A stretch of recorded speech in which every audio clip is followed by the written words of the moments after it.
കരാറുകളുടെ എല്ലാം അമ്മയാണ് ഈ കരാർ. പറഞ്ഞത് ഇന്ത്യൻ പ്രധാനമന്ത്രി നരേന്ദ്രമോദിയാണ്. ഇന്ത്യയും യൂറോപ്യൻ യൂണിയനും തമ്മിൽ സ്വതന്ത്ര വ്യാപാര കരാറിൽ ഒപ്പുവെച്ചിരിക്കുന്നു. അതിൻ്റെ പ്രഖ്യാപനം നടത്തിക്കൊണ്ടാണ് ഇന്ത്യൻ പ്രധാനമന്ത്രി നരേന്ദ്രമോദി ഈ വാക്കുകൾ പറഞ്ഞത്. ഇന്ത്യയിലെയും യൂറോപ്യൻ യൂണിയൻ എന്ന് പറയുമ്പോൾ നമ്മൾ മനസ്സിലാക്കേണ്ടത് 27 രാഷ്ട്രങ്ങളുടെ കൂട്ടായ്മ, ഒരു സംഘം എന്നാണ്. ആ 27 രാഷ്ട്രങ്ങളുടെ കൂട്ടായ്മയായ യൂറോപ്യൻ യൂണിയനും ഇന്ത്യ മഹാരാജ്യവും തമ്മിൽ ചേരുമ്പോൾ, ഇങ്ങനൊരു സ്വതന്ത്ര വ്യാപാര കരാറിൽ ഏർപ്പെടുമ്പോൾ രണ്ട് കൂട്ടർക്കും ഏറെ നേട്ടങ്ങൾ അവകാശപ്പെടാനുണ്ട്. നരേന്ദ്രമോദി പറഞ്ഞത് 200 കോടി ജനങ്ങളുടെ ഭാവി ഭാഗധേയമാണ് ഈ കരാർ എന്നാണ്. അതായത് ഇന്ത്യയിലെ 140 കോടി ജനങ്ങൾ, അതുപോലെ യൂറോപ്യൻ യൂണിയനിലെ ഈ 27 രാഷ്ട്രങ്ങളിലായിട്ട് വ്യാപിച്ചു കിടക്കുന്ന ഏതാണ്ട് 60 കോടിയോളം വരുന്ന ജനങ്ങൾ, ഈ രണ്ട് കൂട്ടർക്കും ഒരുപാട് ഗുണം ചെയ്യുന്ന, ഒരുപാട് പ്രയോജനം ചെയ്യുന്ന ഒരു കരാറിലാണ് ഏർപ്പെട്ടിരിക്കുന്നത്.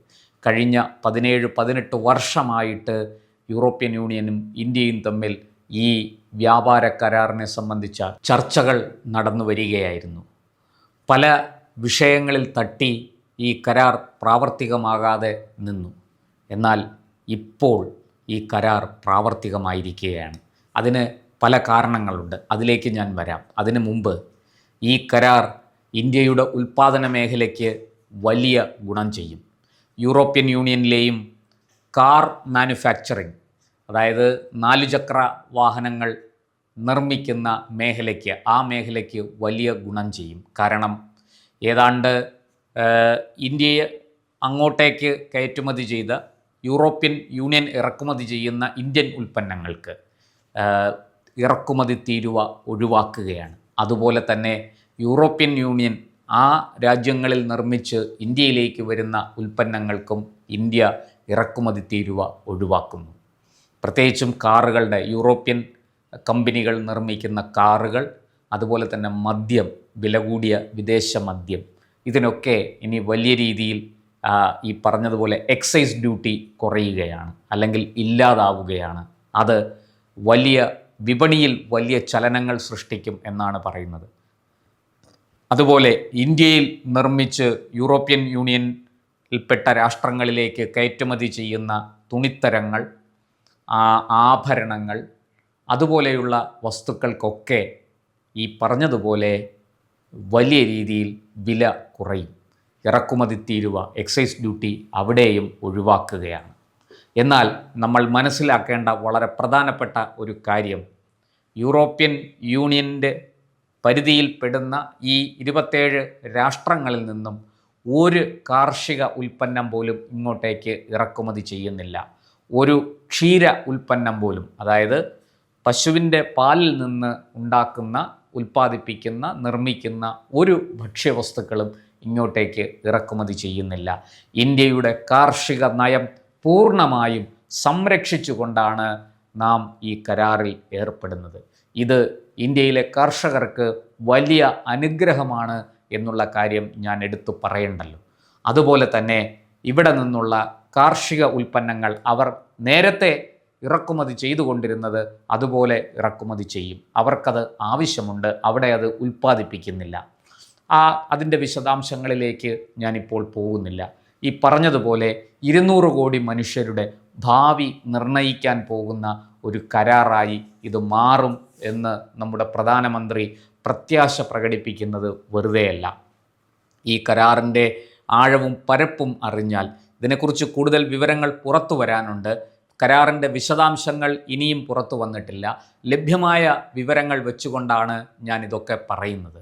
അങ്ങനെ ഈ കരാർ രണ്ട് കൂട്ടർക്കും, അതായത് യൂറോപ്യൻ യൂണിയനിലെ 27 രാഷ്ട്രങ്ങൾ കൂടാതെ ഇപ്പുറത്ത് ഇന്ത്യ മഹാരാജ്യം, അതുപോലെ തന്നെ യൂറോപ്യൻ യൂണിയനിൽ നിന്ന് അടുത്ത കാലത്ത് പുറത്തുപോയ ബ്രിട്ടനുമായിട്ട് നമ്മൾ നേരത്തെ തന്നെ കരാറിൽ ഏർപ്പെട്ടിരുന്നു. ആ കരാറിനെയും കൂടുതൽ കരുത്തുറ്റതാക്കാൻ ഈ കരാർ, ഈ പറഞ്ഞ നമ്മുടെ ഇന്ത്യയും യൂറോപ്യൻ യൂണിയനുമായിട്ട് ചേർന്ന് ഒപ്പുവച്ചിരിക്കുന്ന ഈ കരാർ, വ്യാപാര കരാർ, അതിനെയും സഹായിക്കും എന്നാണ് വിലയിരുത്തുന്നത്. എന്തായാലും എന്തുകൊണ്ട് ഈ യൂറോപ്യൻ യൂണിയൻ പെട്ടെന്ന്, നമുക്ക് പെട്ടെന്ന് എന്ന് തോന്നും, പക്ഷേ സത്യത്തിൽ കഴിഞ്ഞ 18 വർഷമായിട്ട് ഇതിനെ സംബന്ധിച്ച് ചർച്ചകൾ നടക്കുന്നുണ്ട്, എങ്കിലും വളരെ പെട്ടെന്ന് ഈ കരാറിൽ ഏർപ്പെട്ടു എന്നൊരു ചോദ്യം ഇവിടെ ഉയരാം. സത്യത്തിൽ പെട്ടെന്നല്ല. ഞാൻ നേരത്തെ പറഞ്ഞല്ലോ, വലിയ രീതിയിൽ യൂറോപ്യൻ യൂണിയൻ വെല്ലുവിളി നേരിടുന്നു. ആരിൽ നിന്ന്? ഡൊണാൾഡ് ട്രംപിൽ നിന്ന്, അമേരിക്കയിൽ നിന്ന്. അമേരിക്ക യൂറോപ്യൻ യൂണിയനെ വലിയ രീതിയിൽ, യൂറോപ്യൻ യൂണിയനിലെ മിക്ക രാഷ്ട്രങ്ങളെയും വരിഞ്ഞു മുറുക്കുന്നു. അവരെ ഈ പറഞ്ഞതുപോലെ തീരുവയുടെ പ്രശ്നം ഉയർത്തിക്കാട്ടി തീരുവ വർദ്ധിപ്പിച്ചുകൊണ്ട് അവരെ വലിയ രീതിയിൽ സമ്മർദ്ദത്തിലാക്കുന്നു. അവർക്ക് വിപണി ആവശ്യമുണ്ട്. ഇന്ത്യക്കും ഇതേ വെല്ലുവിളി ട്രംപിൽ നിന്ന് നേരിടേണ്ടി വരുന്നു. ഇന്ത്യക്ക് നേരെയും ഈ ഇറക്കുമതി തീരുവ വർദ്ധിപ്പിച്ചുകൊണ്ട് ട്രംപ് വലിയ കാർഡുകൾ ഇറക്കി കളിക്കുകയാണ്. ട്രംപിൻ്റെ ആവശ്യം അമേരിക്കയിൽ ഉൽപ്പാദിപ്പിക്കുന്ന ഈ പറഞ്ഞതുപോലെ കാർഷിക ഉൽപ്പന്നങ്ങൾ, ക്ഷീര ഉൽപ്പന്നങ്ങൾ, ഇതൊക്കെ ഇന്ത്യയിൽ വിറ്റഴിക്കണം. അതിന് ഇന്ത്യയുടെ വിപണി തുറന്നു കൊടുക്കണം. പ്രധാനമന്ത്രി നരേന്ദ്രമോദി അസന്നിഗ്ധമായിട്ട് പറഞ്ഞു, അതൊരിക്കലും നടക്കില്ല. നിങ്ങളുടെ കാർഷിക ഉൽപ്പന്നങ്ങൾ, ഈ വിത്തില്ലാത്ത പഴങ്ങളും അതുപോലെ തന്നെ പച്ചക്കറികളുമൊന്നും ഇങ്ങോട്ടേക്ക് കൊണ്ടുവന്ന് കെട്ടി ഏൽപ്പിക്കേണ്ട. അത് വാങ്ങാൻ ഇവിടെ ആളില്ല.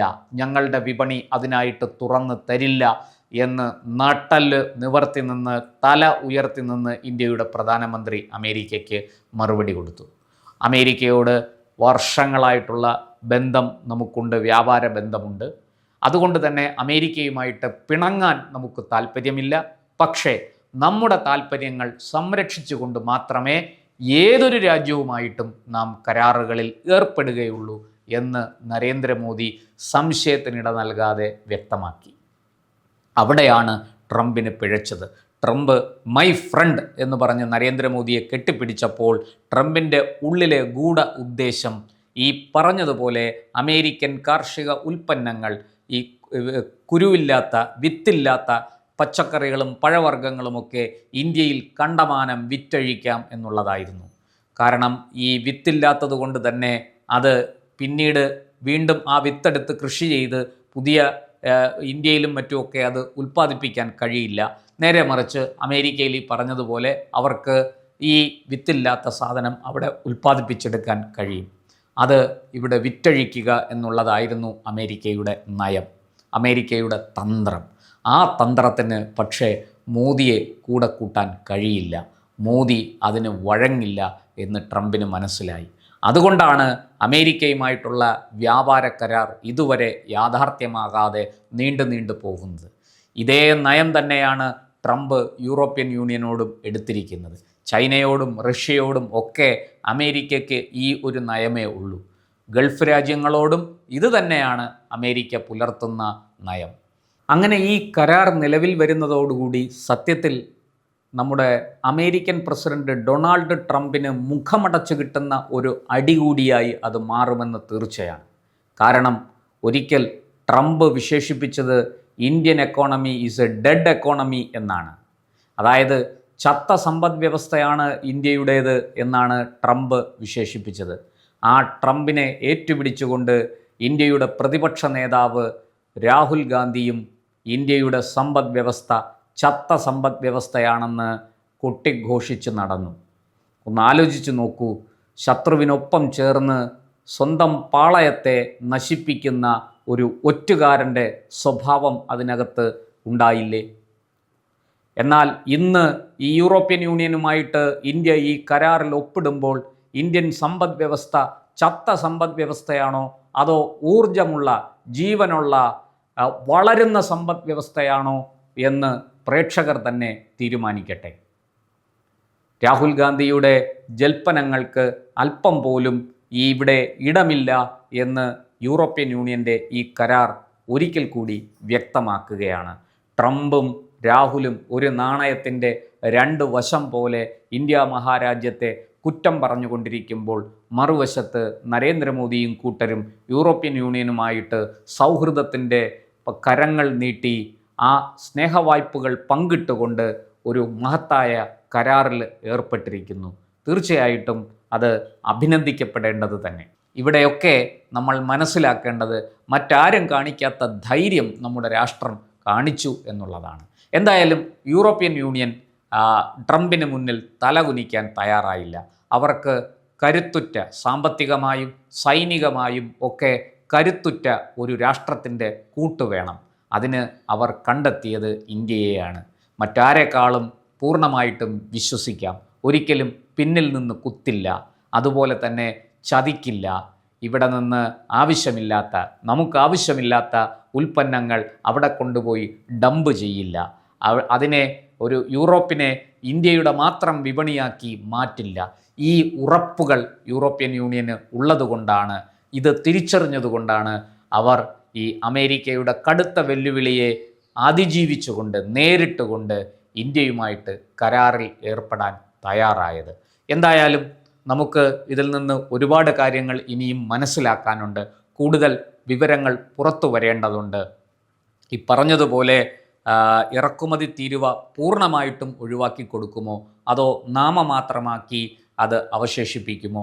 ഈ ചോദ്യങ്ങൾക്കൊക്കെ ഉത്തരം ഈ കരാറിൻ്റെ പൂർണ്ണ രൂപം പുറത്തു വന്നാൽ മാത്രമേ നമുക്ക് വിശദീകരിക്കാൻ കഴിയുകയുള്ളൂ.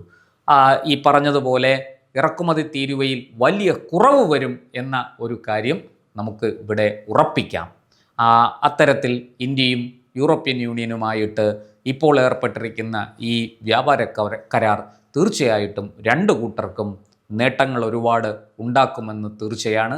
വരാൻ പോകുന്ന ഒരു ഭാവി കാലം, വരാൻ പോകുന്ന ഒരു ലോകം, അത് ഈ പറഞ്ഞതുപോലെ ഇന്ത്യയുടെയും യൂറോപ്യൻ യൂണിയൻ്റെയും ഊഷ്മളമായ വ്യാപാര ബന്ധത്താൽ പുഷ്ടിപ്പെടട്ടെ എന്ന് നമുക്കും ആഗ്രഹിക്കാം, പ്രതീക്ഷിക്കാം. കൂടുതൽ വാർത്തകളും വിശേഷങ്ങളും നേരിട്ട് ലഭിക്കാൻ ജനങ്ങളിൽ നിന്ന് ജനങ്ങളിലേക്ക് ജനഭൂമി ന്യൂസ് സബ്സ്ക്രൈബ് ചെയ്യൂ. ബെൽ ബട്ടൺ അമർത്താനും മറക്കരുത്.